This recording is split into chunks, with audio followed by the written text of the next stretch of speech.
Torniaï, du cabinet Performance Group. Le cabinet Torniaï n'existe pas, l'idée de l'a dit. Donc on conseille des entreprises et des gouvernements un peu partout en Afrique. Merci beaucoup pour l'échange, d'abord pour l'effort que vous avez fait de formaliser des propositions très concrètes et très intéressantes.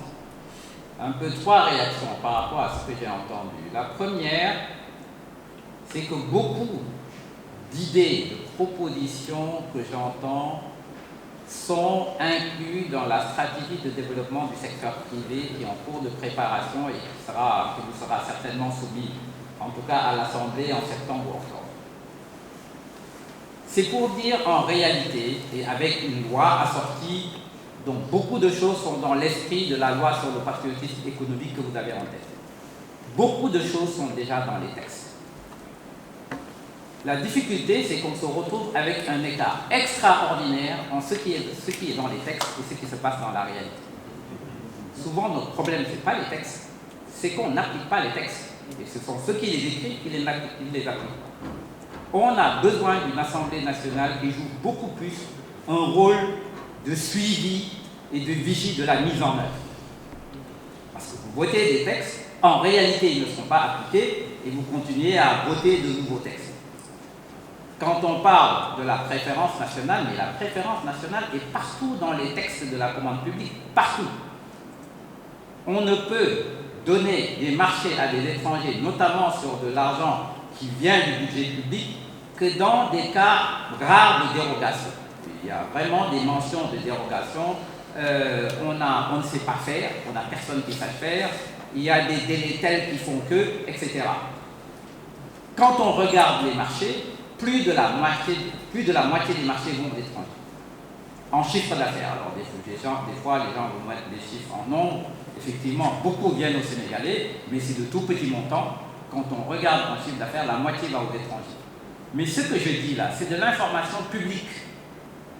C'est dans un site du ministère des Finances, ils sont obligés de le publier parce que ça faisait partie des règles avec les bailleurs de fonds et autres. L'information est là, elle est disponible, personne ne l'exploite. Donc ça, c'est un premier message. Plus suivre, et dans certains cas, comme je l'ai dit, en réalité, l'info est là, c'est juste qu'on ne la suit pas.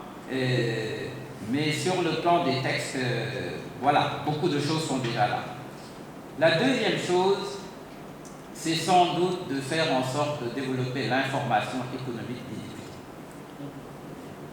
De notre côté, vraiment, des fois, on est choqué par le débat économique et on est dans un environnement où beaucoup de mensonges finissent par s'imposer en vérité. Voilà. Quelqu'un dit un peu n'importe quoi, on se débrouille pour que la presse la répète à boucle, et ce qu'on finit par répéter beaucoup devient la vérité, à telle force que ceux qui savent n'osent même plus parler. On a vécu l'histoire de Nengler, quand tu connais ce qui se passe derrière, c'est incompréhensible. On a suivi des choses comme Akili, les mensonges deviennent vérité. Et c'est un peu le système, c'est les réseaux sociaux. Mais le plus inquiétant, c'est quand on se rend compte que les politiques eux-mêmes se mettent à relayer ce discours de la masse et se mettent à relayer les mensonges. Ça, c'est un vrai problème. Alors, c'est certainement un problème d'information, mais bon, vraiment, on a besoin des politiques, des leaders qui puissent être, je dirais, un peu plus informés que les autres, qui puissent prendre un peu plus de hauteur que les autres et qui puissent un peu plus guider les autres et non répéter ce que dit la masse. Là-dessus, c'est vrai qu'on a besoin sans doute de dialoguer et de partager plus parce que tout cela appauvrit le dialogue économique. L'autre enjeu sur l'information, c'est aussi d'être plus informé au-delà des lois sur le travail qui est venu en amont. On va vous présenter la loi sur la stratégie secteur privé en septembre ou octobre. La loi ne dit pas grand-chose. La vérité, c'est que le vrai travail, c'est tout le rapport et le travail qui a été fait en amont, le diagnostic stratégique de l'économie sénégalaise depuis l'indépendance et les recommandations qui sont suivies. Si on ne vous partage pas toute cette analyse, franchement, vous travaillez sur la loi, vous pourrez corriger quelques alinéas et autres.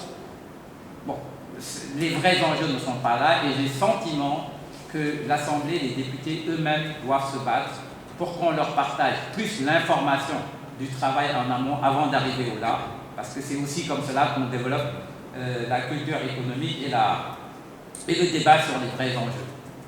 Parce que notre sentiment aussi, c'est qu'on n'est pas toujours sur les... On parle beaucoup de points, d'anecdotes par-ci par-là, de points ponctuels, mais on est dans une économie, on le répète souvent ici, qui ne crée pas d'emploi. On a 250 000 jeunes qui rentrent dans le marché de l'emploi tous les ans. On crée 5 à 10 000 emplois formels tous les ans. Rien. On a besoin de passer de 10 000 à 200, 250 000 emplois. C'est les vrais sujets. On en est très loin. On est dans une économie qui ne vend rien au monde. On ne vend que des produits non transformés. Vous l'avez évoqué, mais c'est un problème qui date... Notre balance commerciale a été positive 2 ans, les 2 premières années de l'indépendance. Elle a été négative tout le reste du temps, mais les 20 premières années, c'était en dizaines de milliards, ensuite c'était en centaines de milliards, aujourd'hui c'est en milliers de milliards. Il est supérieur à 2000 aujourd'hui. Bon, et ça, on ne peut pas se développer si on n'achète plus qu'on ne vend. C'est aussi simple que ça. On a un déficit qui se creuse tous les ans. Au port, 73% des conteneurs qui arrivent repartent vite, parce que voilà, on importe, mais on a peu à exporter. On a besoin de vendre des choses. Et vendre des choses avec de la valeur ajoutée qu'on transforme. Et ça, c'est pour ça qu'on a besoin d'un secteur privé national fort. C'est pas parce qu'on les aime bien, mais c'est parce que c'est eux qui vont apporter de la valeur ajoutée. Un des grands problèmes à tous les marchés qu'on donne aux étrangers, c'est que c'est des marchés uniquement pour partager le petit gâteau national. Venir pour faire une route, faire des lampadaires ou autres, qui sont tous les marchés dont on parle, ce n'est pas aider un pays à se développer. On aide un pays à se développer si on l'aide à développer des entreprises qui, par l'apport de technologies, de compétences, de savoir-faire, deviennent plus compétitifs à l'export. On a besoin d'investissements étrangers, mais pour pouvoir exporter plus et être plus compétitif à l'international, mais pas pour venir manger le petit gâteau national. Ça, il faut qu'on change complètement notre partenariat international, parce que tout ce qu'on fait jusqu'à présent, en réalité, ils viennent, ils se positionnent, ils se battent pour prendre le marché avec nous. Alors, vous avez les grandes entreprises internationales qui dominent tout le marché. Le reste, ce sont les importations. On est envahi d'importations. C'est pour ça qu'on a un secteur privé national qui n'arrive pas à décoller. Ça ne date pas de maintenant, c'est depuis l'indépendance. Et beaucoup d'entreprises qui ont décollé dans le passé sont mortes. On a tous grandi avec des tissus faits au Sénégal, Sotiba et autres, des chaussures faites au Sénégal, la bataille et autres, des voitures montées au Sénégal, désindustrialisation totale. Tout ça est mort. Donc on a des problèmes de fond. Et quelquefois, bon, quand on regarde les débats, on se rend compte qu'on n'est pas toujours dans ce débat sur les vrais enjeux. Peut-être un tout dernier point rapidement, c'est que on se rend compte que beaucoup, sur cette question de patriotisme économique, je dirais presque ce qu'on n'écrit pas est presque plus important que ce qu'on écrit. Parce qu'il y a plein de choses qu'on ne peut pas les écrire. Vous ne pouvez pas dire, alors que vous êtes membre de l'OMC, vous avez signé des tas d'accords, on va favoriser nos entreprises. C'est ce que tous les pays sérieux du monde font. Tous. Et vraiment, c'est même au-delà des politiciens et des... Vous allez en Amérique latine, c'est impensable pour eux de donner des marchés à des étrangers, des marchés publics. Impensable. Vous allez au port de Rio de Janeiro, à l'entrée, on vérifie les bottes que vous portez, si elles sont faites au Brésil ou pas. Si elles ne sont pas faites au Brésil, vous ne rentrez pas. Il y a des boutiques à côté qui vendent des bottes, vous achetez des bottes et vous rentrez. C'est devenu une évidence qu'il faut donner le marché aux entreprises nationales, qu'il faut favoriser la production locale, et c'est comme ça qu'on développe un pays. Et c'est effectivement comme ça qu'on développe un pays. Le mystère, c'est comment nous, on a été structurés pour parler de développer nos pays et de tout donner aux étrangers. Ça n'a pas de sens. Donc bon, c'est pas que vous, hein, c'est nous tous, mais vraiment, on a un travail de fond mental à faire pour qu'on se rende compte que il faut qu'on se réapproprie notre économie. Merci.